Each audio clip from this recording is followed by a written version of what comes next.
Means of according to your eyes. Means of according to your eyes, yes, it is sure that he is an autistic child. It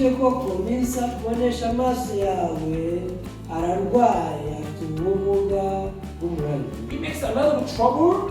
And because of that trouble, you are also so much stressed.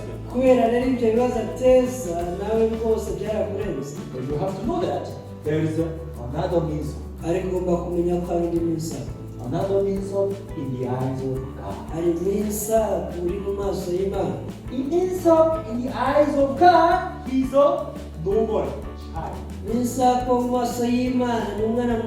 Because to you, autism is the big problem. To the doctors, autism is an incurable disease. But to God, nothing is impossible. Hallelujah.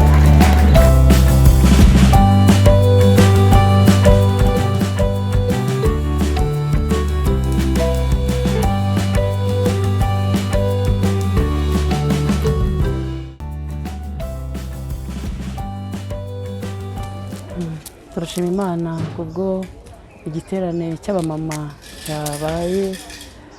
cyabereye hano none tariki 11 z'ukwezi kwa gatandatu. N'ubuntu twagiriwe uburyo twateguye igiterane kikaba cyitabiriwe mu buryo bushimishije.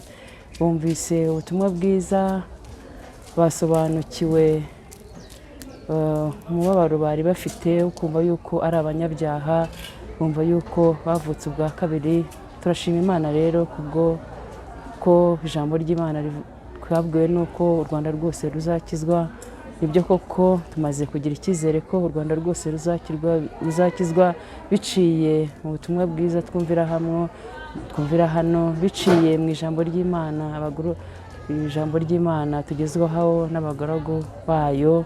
Mu by'ukuri ni by'igiciro cyane ndetse n'umunezero twagize uyu munsi. Twishimye n'abatumirwa bacu bishimye. Turashima Imana kubwo uburyo cyateguwe kandi kikaba kirangije neza. Turashima Imana, turanezerewe mu mitima yacu. Amen. Nitwa Mushimiyimana Marie Claire. Nkaba nishimiye inyigisho nabonye ahangaha numvise ahangaha kuva mu gitondo kugeza izi saha za 11:00. Nishimiye ko batwigishije ko tugomba kuganira n'Imana, tugasenga, tukasoma ijambo ry'Imana.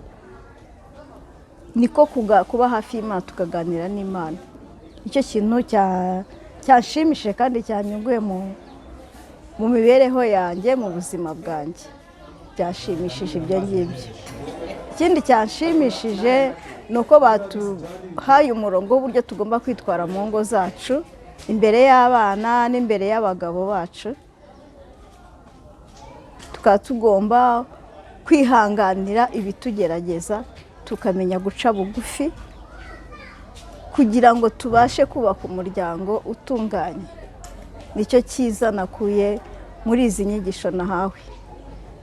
Sawa, murakoze cyane, Imana ibahe umugisha.